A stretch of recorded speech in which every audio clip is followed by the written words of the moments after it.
Alright, kids, welcome back to the online class. So, in our previous class, we completed the theory topic of limited companies for A2 level. हमने बहुत detail में two types of preference shares को understand किया, redeemable, irredeemable. हमने convertible loan stock के बारे में पढ़ा. हमने नोट्स टू द अकाउंट्स को बहुत डिटेल में समझा. उसके बाद मैंने आप लोगों को दो सवाल होमवर्क के लिए दिए थे आपकी वर्कबुक में से. पास पेपर के सवाल, past paper questions from workbook. Question 4, the directors of DPLC, and question 5, AH limited. AH limited के क्वेश्चन में हमारी जो रिक्वायरमेंट्स हैं उसमें इनकम स्टेटमेंट भी है, एसओसीई भी है और एसओएफवी भी है. तो मैं आपके सामने पहले क्वेश्चन 5 अटेम्प्ट करने जा रहा हूं. I will be attempting question 5 first, which is AH limited. ये हमारे होमवर्क का क्वेश्चन है. एएच लिमिटेड आपके सामने स्टार्ट करने जा रहा हूं. फोकस कीजिएगा, टेंशन रखिएगा. AH limited has produced its trial balance for the year ended 30 September 2017. AH Limited ने हमें अपना ट्रायल बैलेंस दिया हुआ है 30 सितंबर 2017 का. रेवेन्यू है हमारे पास, परचेजेस है हमारे पास, फिर ओपनिंग इन्वेंट्री है. नोट कीजिएगा, ट्रायल बैलेंस को गौर से देखेंगे, इंटरप्रेट करते जाएंगे. ट्रायल बैलेंस की इंटरप्रिटेशन बड़ी जरूरी है. Sales staff salaries, administrative staff salaries. वालेकुम सलाम जान से बेटा. We have then carriage inwards, administrative expenses. देखते जाइएगा, हमारे पास ये सारी चीजें मौजूद हैं. रेवेन्यू है, परचेजेस है, ओपनिंग इन्वेंट्री है, सेल्स स्टाफ की सैलरीज भी दी हुई हैं, एडमिन स्टाफ की सैलरीज दी हुई हैं. कैरेज इनवर्ड्स हमें बताया हुआ है, एडमिनिस्ट्रेटिव एक्सपेंसेस हमें बताए हुए. Then we have interest on debentures. अच्छा, हमें पता है, हमने ये पढ़ा है, it is a financial expense. It is a financial expense. Debenture है, उस पर इंटरेस्ट है. 1000 पे हुआ हुआ है, 1000 पे हुआ हुआ है. अब ये नहीं पता कि ड्यू कितना था या कितना बनता है, ये अभी नहीं पता. उसके बाद इंटरिम डिविडेंड पेड, साल के दौरान कुछ इंटरिम मतलब साल के दौरान पे हुआ हुआ है 4000. फिर free hold land at cost, vehicles at cost, office machinery at cost. तीन नॉन करंट एसेट्स हैं. तीन non current assets, land, vehicles, office machinery. फिर इन पर है उनकी डेप्रिसिएशन, प्रोविजन फॉर डेप्रिसिएशन. तो व्हीकल्स पर डेप्रिसिएशन है 18,000 की, और ऑफिस मशीनरी पे डेप्रिसिएशन है 2000 की. आप नोट करें, ऑफिस मशीनरी पे डेप्रिसिएशन है 2000 की, व्हीकल्स पर डेप्रिसिएशन है 18,000 की. This is what we call already recorded depreciation. ये ऑलरेडी रिकॉर्डेड डेप्रिसिएशन है. उसके बाद trade receivables, trade payables, cash and cash equivalents. तो sir cash and cash equivalents debit side पे 36,000 है. ऑर्डिनरी शेयर कैपिटल, आप नोट करो, $1 each. Guys, guys, $1 par value, $1 par value. और कितना शेयर कैपिटल है? 200,000. हमने ये पढ़ा है कि सर इसको इसको हम पूरा कहेंगे तो इसे कहेंगे ordinary issued share capital. Ordinary, इसे हम कहेंगे ऑर्डिनरी इशूड शेयर कैपिटल. ये ऑर्डिनरी इशूड शेयर कैपिटल है, इतना इशू किया हुआ है. और हर एक शेयर $1 पर इशू, मतलब हर एक शेयर इशू होने वाली जो शेयर है उसकी पार वैल्यू $1 है, वो कितने में भी इशू हो रहा. कंपनी के पास डिबेंचर्स हैं जो कि 2023 से 2025 लिखा हुआ है. अब बता देता हूं ये क्या है.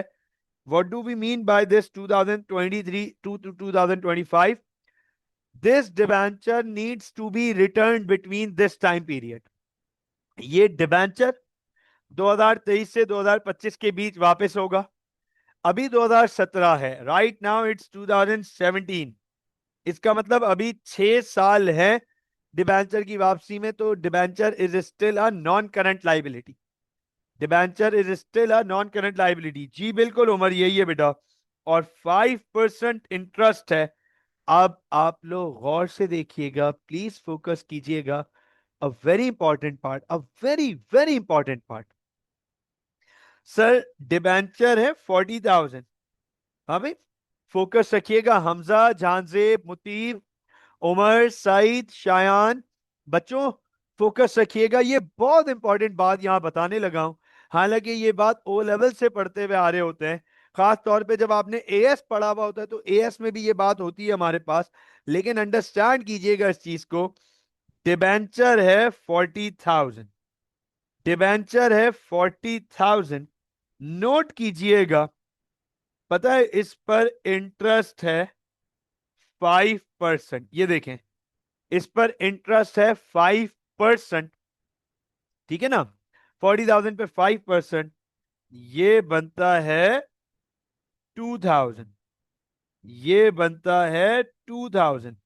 इंटरेस्ट बनता है 2,000। अब अंडरस्टैंड कर लो, फोकस कर लेना।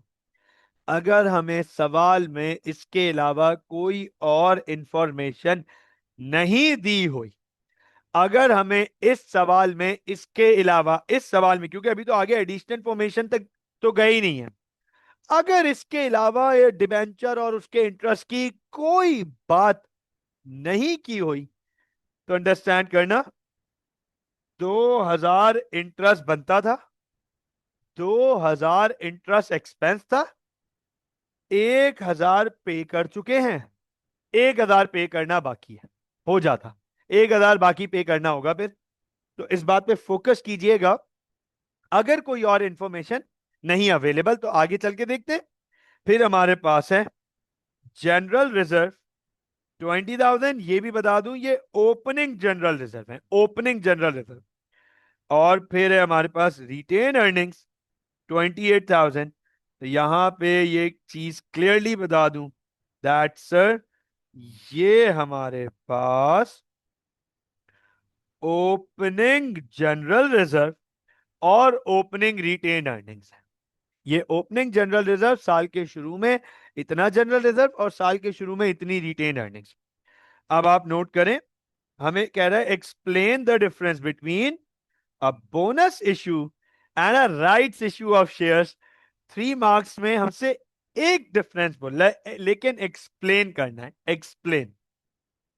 तो पहला डिफरेंस, पहला difference, right issue is issued against cash.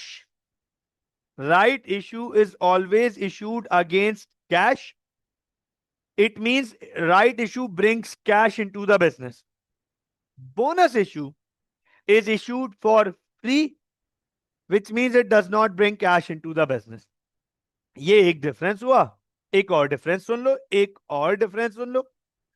Right issue is always issued above par value, above par value, which means it generates premium for the company. Right issue is always issued at par value, which means it does not generate any premium for the business. ठीक है ना? तो एक difference मांगा था हमने, दो difference बता दिए। एक और डिफरेंस सुन लो यार, चलो क्या याद रखोगे।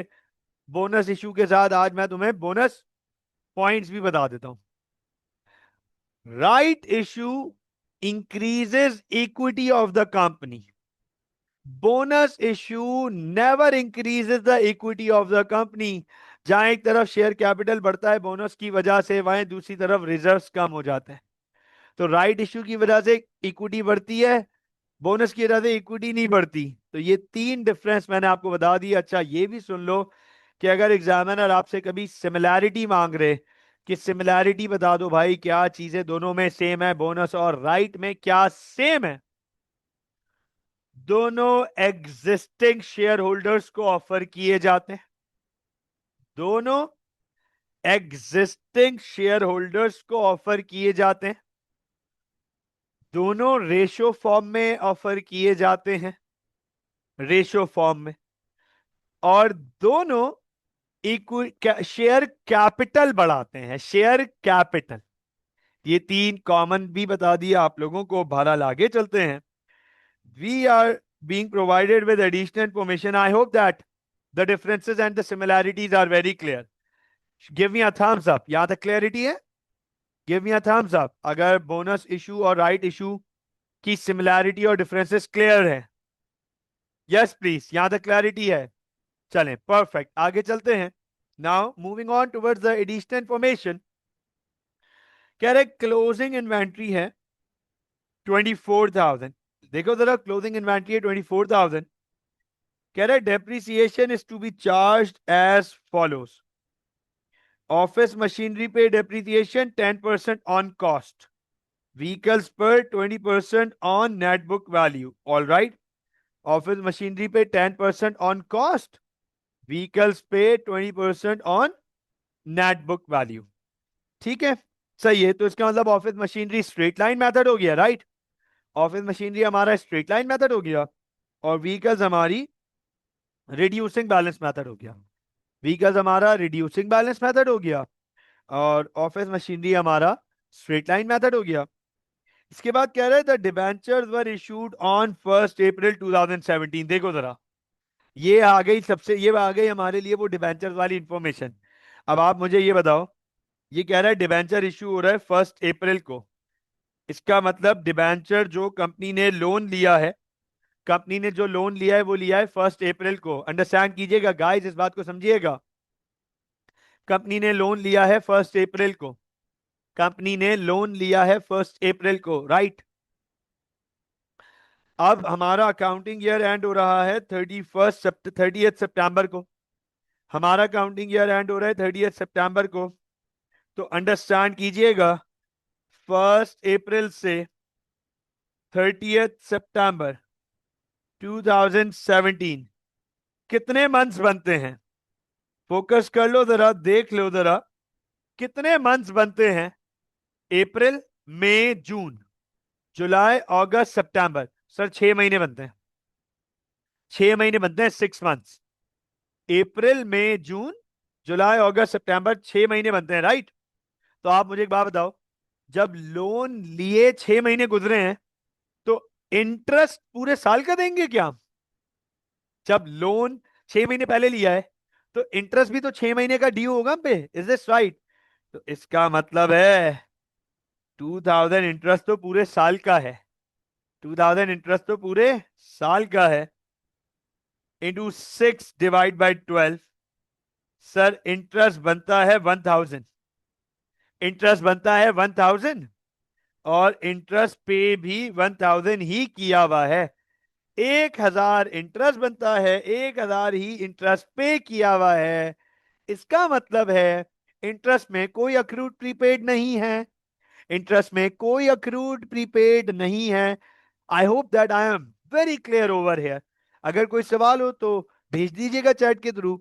हम आगे चलते हैं। This is very clear, this should be very clear now. आगे चलते हैं। कह रहा है on 30 September 2017 an additional 20,000 shares were issued at 1.20 each। कह रहा है 30 सितंबर 2017 को कंपनी ने साल के आखिरी दिन, कंपनी ने साल के आखिरी दिन 20,000 शेयर्स और इश्यू किए $1.20 पे। These shares had not been entered in the books of account। कह रहा है ये शेयर्स अभी बुक्स में रिकॉर्ड नहीं हुए हुए। इसका मतलब ये जो 20,000 शेयर्स बेचे हैं ये यहां रिकॉर्ड नहीं हुए हुए, बुक्स में रिकॉर्ड नहीं हुए हुए। तो इसका मतलब टी अकाउंट में रिकॉर्ड नहीं हुए हुए, इसका मतलब ट्रायल बैलेंस में भी नहीं आए हुए। तो अब आप मुझे एक बात बताओ, क्या ये शेयर पार वैल्यू पे बेचे जा रहे हैं या प्रीमियम वैल्यू पे बेचे जा रहे हैं? क्या ये शेयर पार वैल्यू पे बेचे जा रहे हैं या प्रीमियम वैल्यू पे बेचे जा रहे हैं? यस प्लीज, क्या ये शेयर्स पार वैल्यू पे बेचे जा रहे हैं या प्रीमियम वैल्यू पे बेचे जा रहे हैं? Sir these shares premium value, right? Premium value पे इशू किए जा रहे हैं और सर इससे प्रीमियम भी आएगा। अभी थोड़ी देर में वर्किंग्स दिखाऊंगा, किस तरीके से वर्किंग्स करेंगे। थोड़ी देर में आपके सामने वर्किंग्स करूंगा, सारी वर्किंग्स करूंगा। आखिरी आखिरी इंफॉर्मेशन है, कह रहा है एट 30 सितंबर 2017, साल के आखिरी दिन, the directors transferred 5,000 to general reserve and decided to recommend a final dividend of 0.05 per share on shares held on that date. The transfer to general reserve has not yet been recorded. अब आप understand कीजिएगा, कह रहे हैं साल के आखिरी दिन डायरेक्टर्स ने डिसाइड किया कि $5,000 जनरल रिजर्व में ट्रांसफर करेंगे, $5,000 जनरल रिजर्व में ट्रांसफर करेंगे, और इसी के साथ उन्होंने ये डिसाइड किया कि वो एक फाइनल डिविडेंड रिकमेंड करेंगे।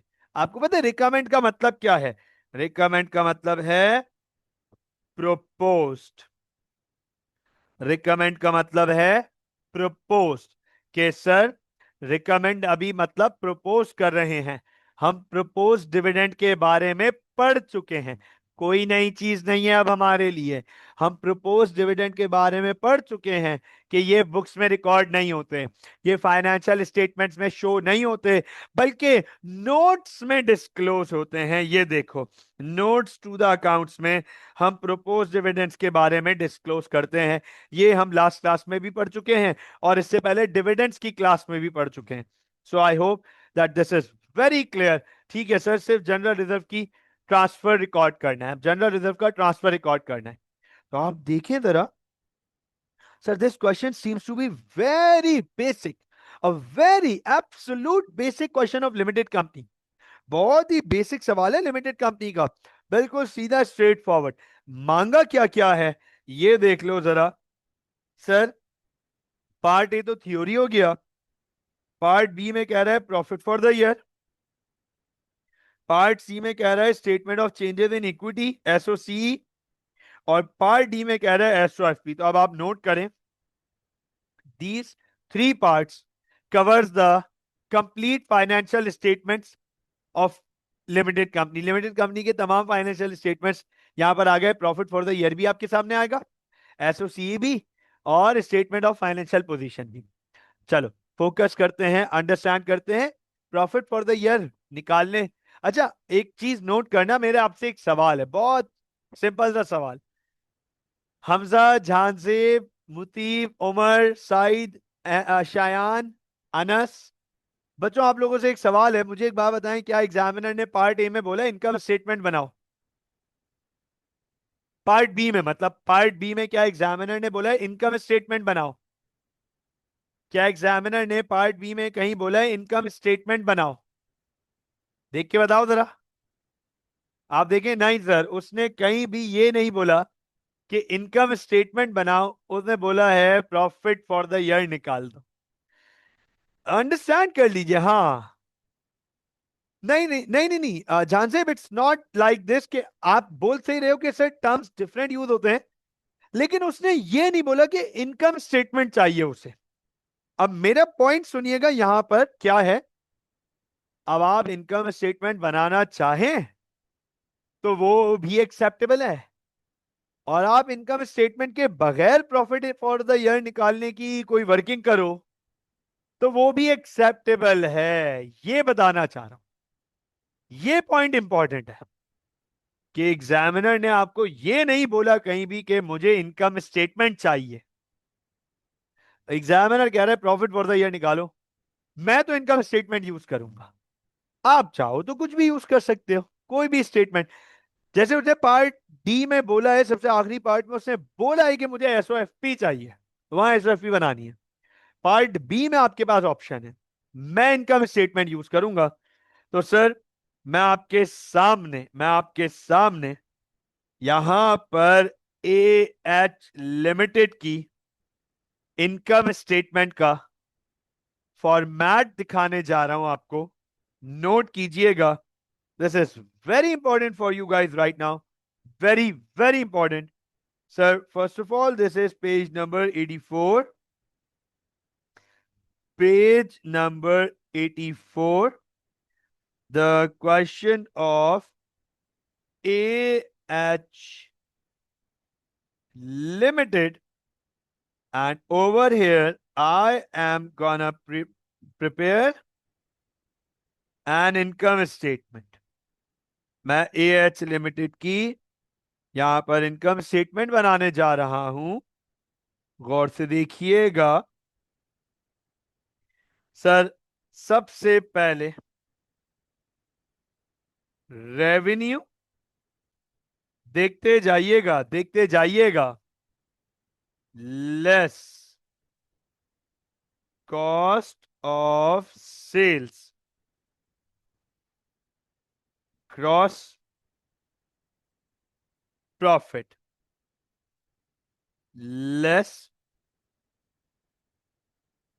Operating expenses. तो ऑपरेटिंग एक्सपेंसेस में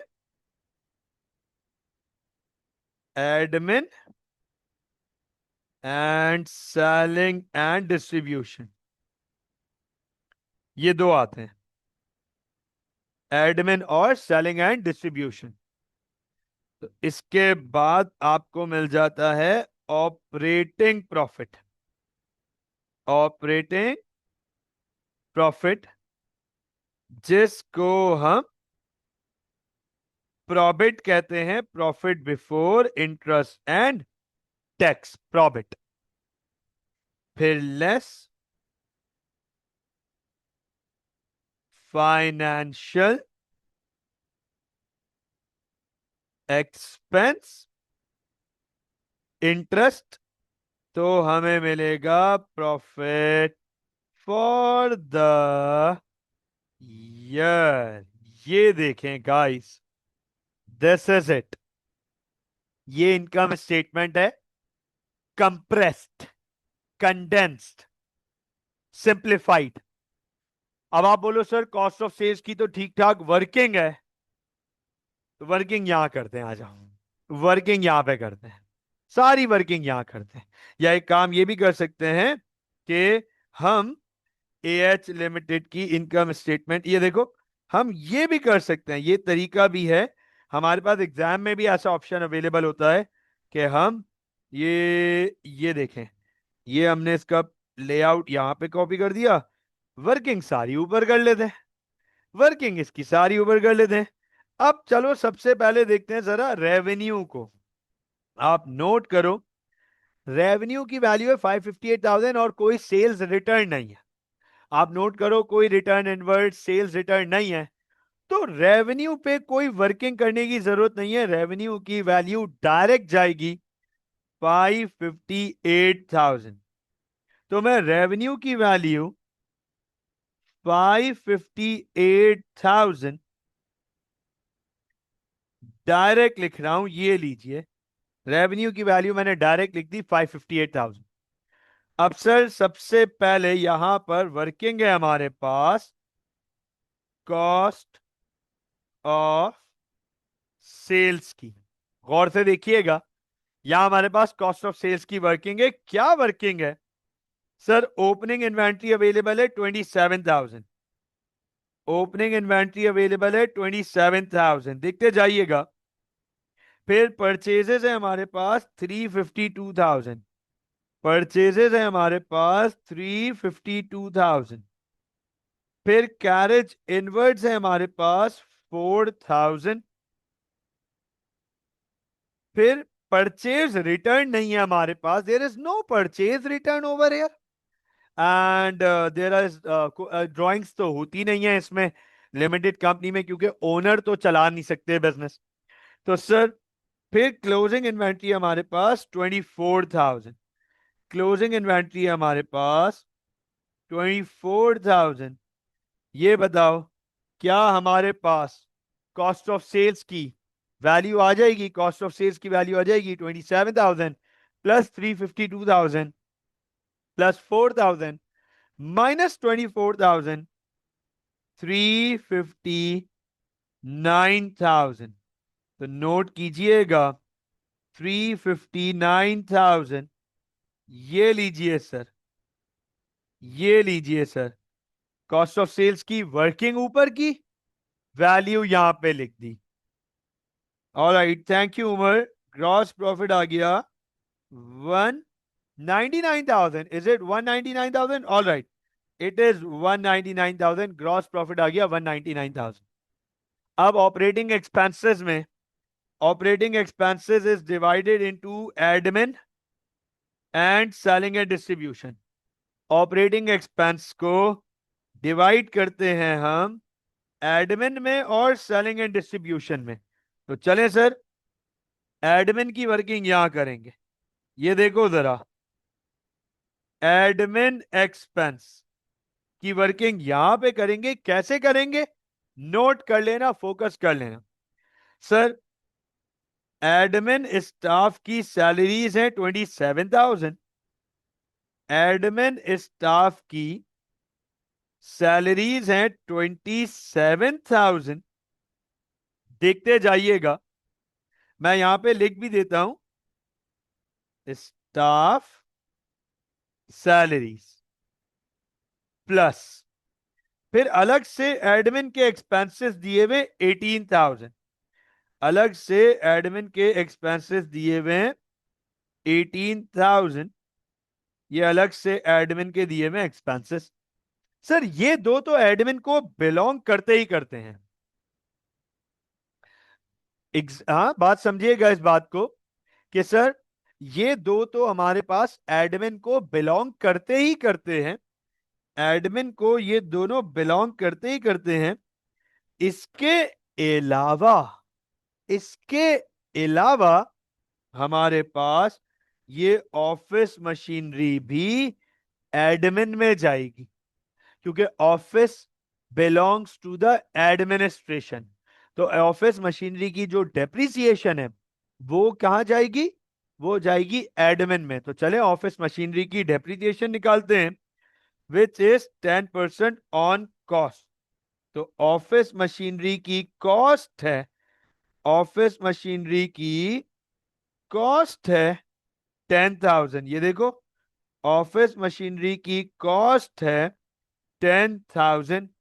अब मैं आपके सामने यहां पर ऑफिस मशीनरी की डेप्रिसिएशन की वर्किंग कर रहा हूं। ये देख लीजिएगा, ऑफिस मशीनरी की डेप्रिसिएशन की वर्किंग 10,000 उसकी कॉस्ट है, 10% उस पर स्ट्रेट लाइन लगेगा, 1,000 डेप्रिसिएशन आ गई। तो सर, 27 प्लस 18 प्लस 1,000, 46,000। ये देखिएगा 46,000। ठीक हो गया? अच्छा, 46,000 हमारे पास ये एडमिन एक्सपेंस आ गए। अब मैं अगर सेलिंग एंड डिस्ट्रीब्यूशन पे काम करूं, यहां पर आपके सामने सेलिंग एंड डिस्ट्रीब्यूशन पे काम करूं, तो सर, सेलिंग एंड डिस्ट्रीब्यूशन में मुझे एक चीज नजर आई है, सेल्स स्टाफ की सैलरीज 64,000। सेल्स स्टाफ सैलरीज नजर आई है मुझे 64,000। Staff salary 64,000। ठीक है? इसके अलावा पूरे ट्रायल बैलेंस में, पूरे ट्रायल बैलेंस मुझे सेल्स या डिस्ट्रीब्यूशन का कोई और एक्सपेंस ट्रायल बैलेंस में कहीं नजर नहीं आ रहा। पूरे ट्रायल बैलेंस में मुझे इसके अलावा सेल्स या डिस्ट्रीब्यूशन का कोई और एक्सपेंस नजर नहीं आ रहा।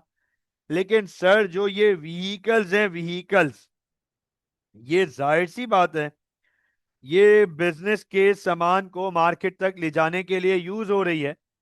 तो ये कैरेज आउटवर्ड्स में आ जाएगा। कैरेज आउटवर्ड्स तो नहीं, डेप्रिसिएशन। तो ये जाएगा सेल्स, उसमें जाएगा सेलिंग एंड डिस्ट्रीब्यूशन में। व्हीकल की डेप्रिसिएशन है 20% नेट बुक वैल्यू। आइए यहां पर इस पे काम करते हैं। मोटर व्हीकल डेप्रिसिएशन, और सर ये नेट बुक वैल्यू का मतलब है रिड्यूसिंग बैलेंस मेथड। तो सर, व्हीकल की कॉस्ट है 68,000। ये देखो, व्हीकल की कॉस्ट है 68,000 और पहले से डेप्रिसिएशन है 18,000, 18,000, 68,000 -18,000। नोट कीजिएगा, फोकस कीजिएगा, 68,000 -18,000, नेट बुक वैल्यू बनती है 50,000।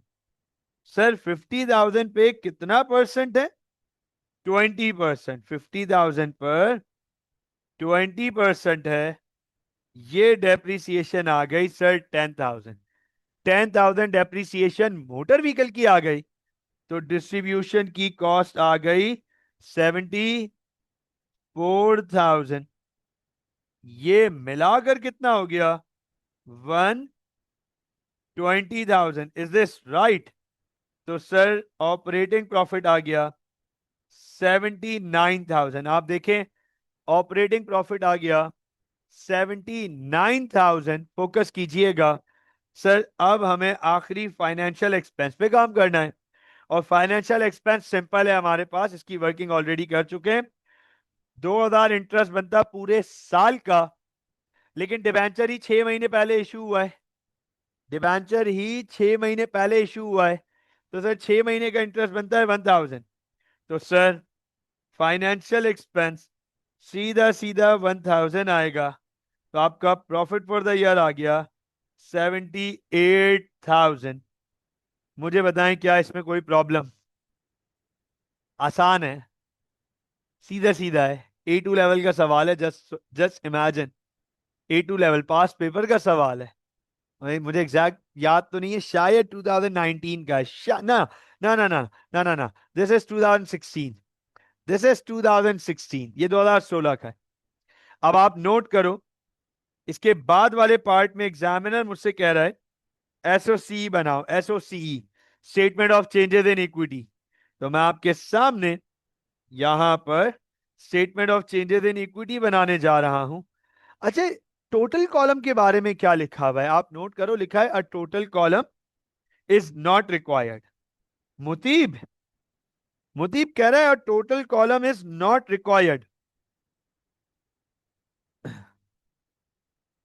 2015 ऑनवर्ड, नहीं नहीं, डिफरेंस है, डिफरेंस है। 2015 से पहले हर एक सवाल 40 मार्क्स का होता था, और अब हाँ 40 मार्क्स का होता था, और अब आपके पास उसके बाद ये फिर 25 मार्क्स के हो गए ना, एक एक सवाल।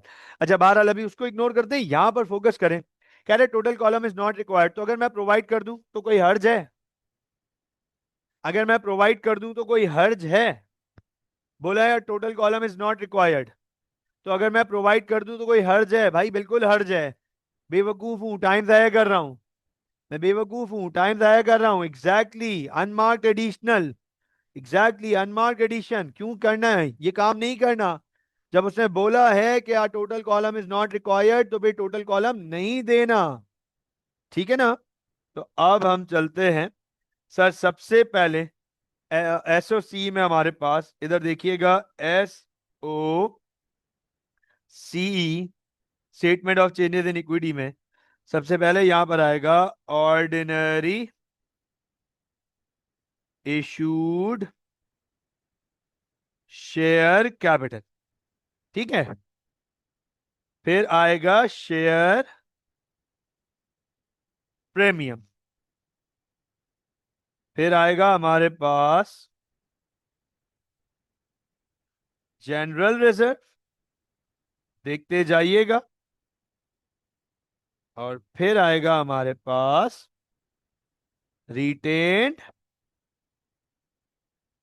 अर्निंग्स। अब आप नोट कीजिए, फोकस कीजिएगा, अंडरस्टैंड कीजिएगा।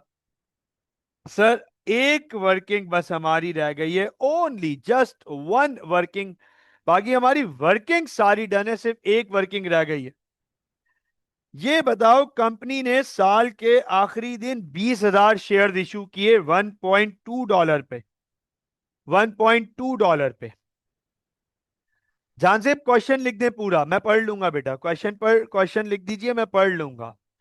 ओके, मुझे ये बताएं, कंपनी ने साल के दौरान 20,000 शेयर्स इशू किए, ठीक है ना? साल के दौरान नहीं, साल के आखिरी दिन, और $1.2 पे इशू किए। इसकी डबल एंट्री बता सकते हैं आप लोग? आप लोग इसकी डबल एंट्री बता सकते हैं? What would be the double entry of this this transaction?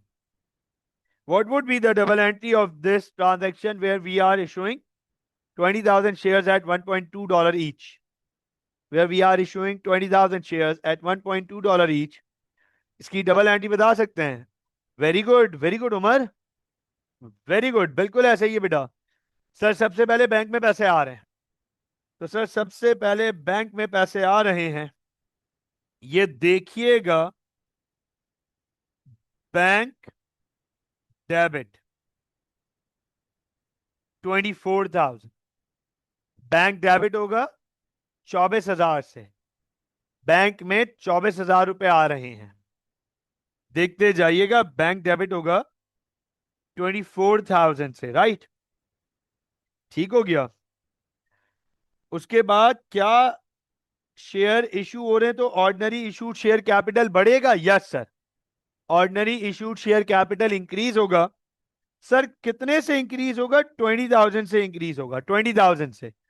अच्छा सर, ये 20,000 से क्यों इंक्रीज होगा? क्योंकि शेयर कैपिटल हमेशा पार वैल्यू पे रिकॉर्ड होता है, और इसकी पार वैल्यू है $1। और तो सर बाकी 4,000 कहां जाएगा?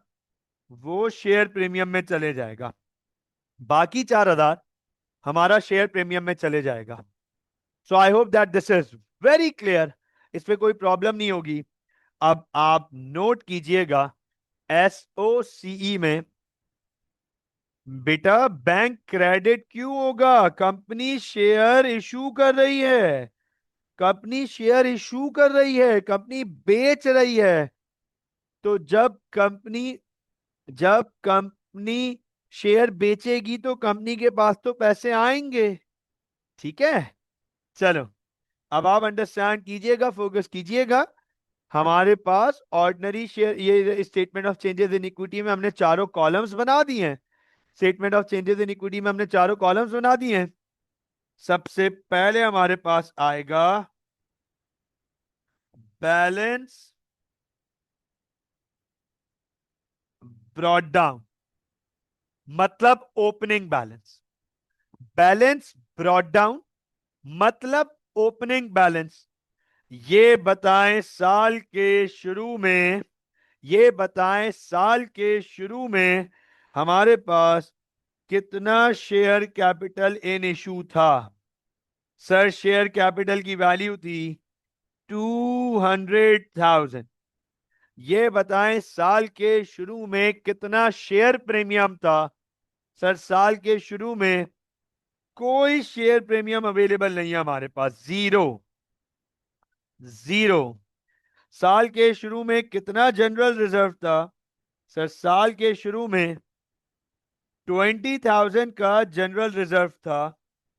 और साल के शुरू में कितनी रिटेन अर्निंग्स थी? 28,000 की रिटेन अर्निंग्स थी साल के शुरू में। अब जाहिर सी बात है, इन इक्विटी में चेंजेस आ रही हैं, ऑर्डिनरी इशूड शेयर कैपिटल में भी चेंजेस आ रही हैं, शेयर प्रीमियम में भी चेंजेस आ रही हैं, जनरल रिजर्व में भी चेंजेस आ रही हैं, रिटेन अर्निंग्स में भी चेंजेस आ रही हैं। सर सबसे पहले, अच्छा मैं रिकमेंड करता हूं हमेशा कि आप सबसे पहले प्रॉफिट फॉर द ईयर को एडजस्ट कर दो। आप सबसे पहले प्रॉफिट फॉर द ईयर को रिकॉर्ड कर दो। Profit for the year retained earnings में ऐड होगा, profit for the year retained earnings में ऐड होगा। तो sir profit for the year ये रहा 78,000, हमने पिछले पार्ट में निकाला 78,000। ये सीधा सीधा रिटेन अर्निंग्स में चले जाएगा, सीधा सीधा रिटेन अर्निंग्स में चले आएगा 78,000। प्रॉफिट फॉर द ईयर की वजह से रिटेन अर्निंग्स बढ़ जाएंगी। अच्छा सर उसके बाद कंपनी ने कुछ नए शेयर इशू किए, जिससे शेयर कैपिटल 20,000 से बढ़ा और प्रीमियम 4,000 से बढ़ा। देखना जरा, तो सर प्रीमियम की भी वैल्यू बढ़ रही है और इशूड शेयर कैपिटल की भी वैल्यू बढ़ रही है।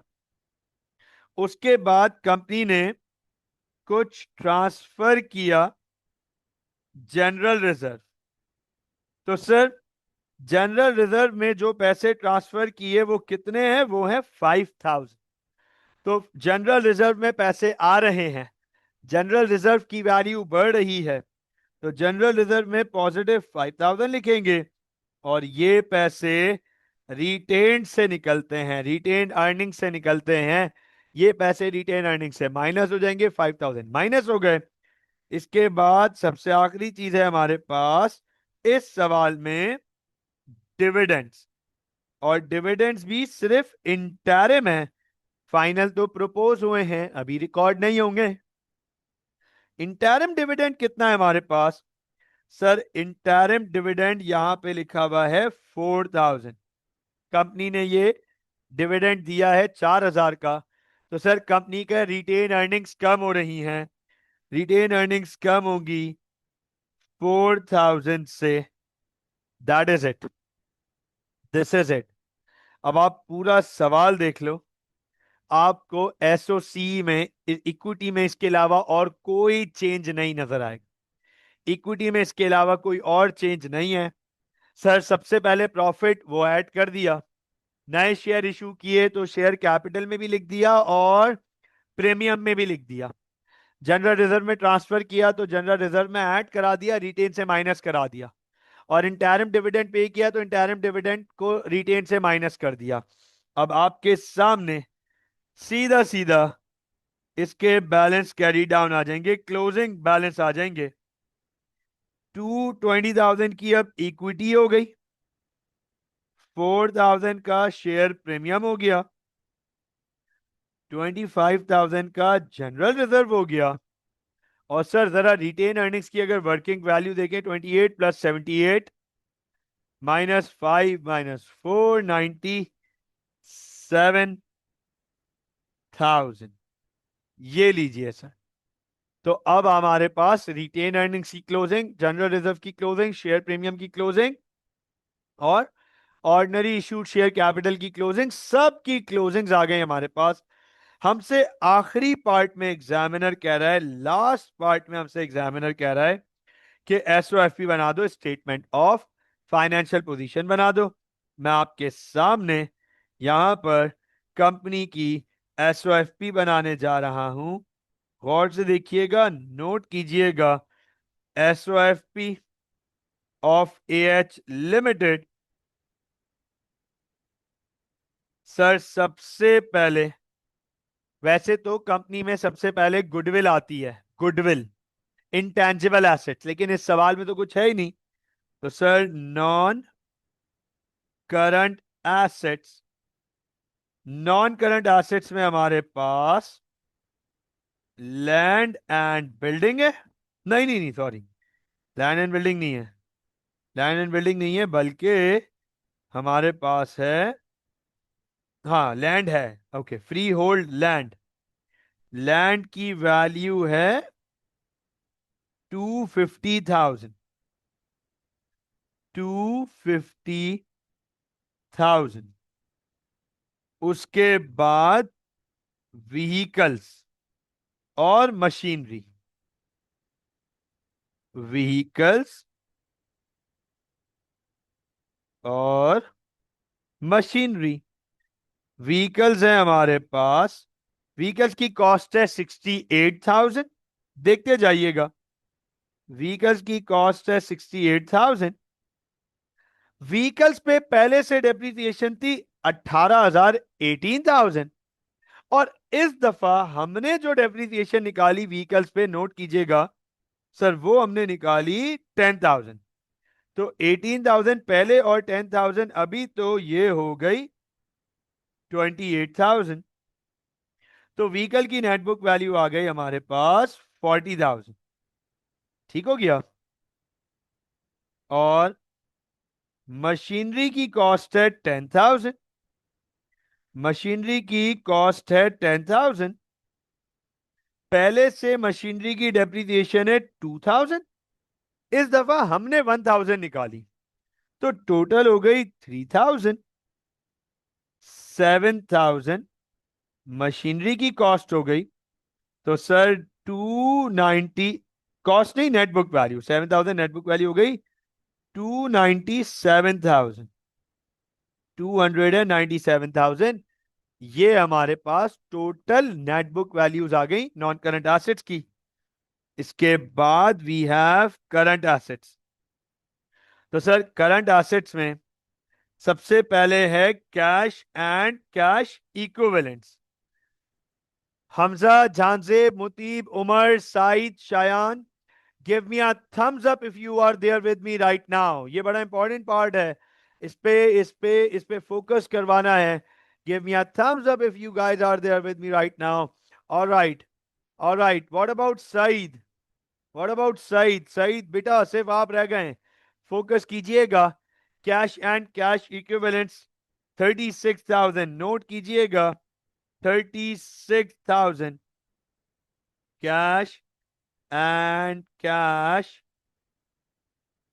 equivalents 36,000 plus 24,000। अब आप बोलो सर ये 24,000 कहां से आ गया, ये 24,000 कहां से आया?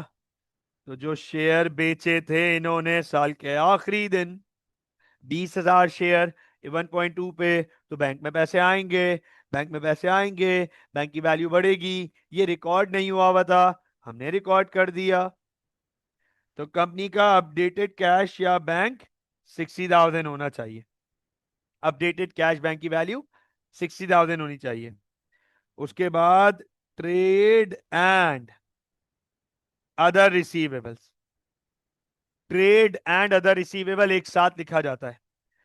ट्रेड रिसीवेबल्स हैं, ट्रेड रिसीवेबल्स हैं 34,000, और कोई अदर रिसीवेबल नहीं है इस सवाल में। कोई अदर रिसीवेबल नहीं है, कोई अक्रूड प्रीपेड नहीं है। होता तो फिर ऐड करके लिखते। तो sir 34,000 he direct trade and other receivables में आ जाएगा। और सबसे आखिरी में इन्वेंट्री, सबसे आखिरी में closing inventory 24,000, 24,000।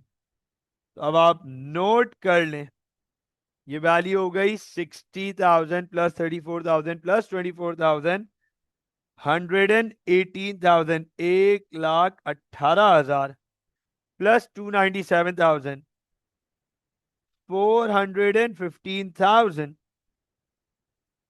Total assets. Total assets हो गए कंपनी के, इज दिस राइट? अब आप गौर से देखिए, equity and liabilities, equity and liabilities. तो सर इक्विटी, और ये भी पढ़ा चुका हूं, बता चुका हूं कि कंपनी की इक्विटी दो मेन पार्ट्स में डिवाइड होती है। A limited company's equity is divided in two main parts: share capital and reserves। तो सर सबसे पहले हमारे पास ऑर्डिनरी, देखते जाइएगा, ऑर्डिनरी इशूड शेयर कैपिटल आ जाएगा $1, $1। और पता है ये वैल्यू नहीं लोगे आप, 200,000 नहीं लोगे, आपने एसओसी बनाई है, आपके पास साल के आखिर के बैलेंसेस अवेलेबल हैं, आपको अब अलग से कुछ मेहनत नहीं करनी। दिस इज इट, ये 220,000 आ गए। इसके बाद शेयर प्रीमियम, और शेयर प्रीमियम आपने 4,000, ये रहा 4,000 क्लोजिंग आपके सामने अवेलेबल है 4,000, ये लीजिए। शेयर प्रीमियम के बाद जनरल रिजर्व 25,000 हो गया। जनरल रिजर्व 20,000 पहले से मौजूद था, 5,000 इस साल के दौरान ऐड हुआ, 25,000। और सर आखिरी में आपके पास रिटेन्ड अर्निंग्स हैं और उसका क्लोजिंग है 97,000।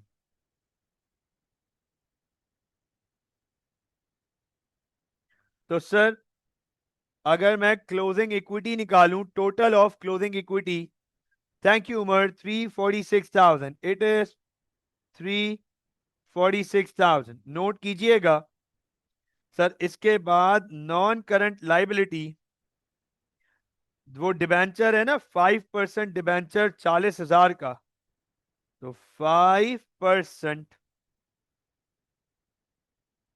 डिबेंचर,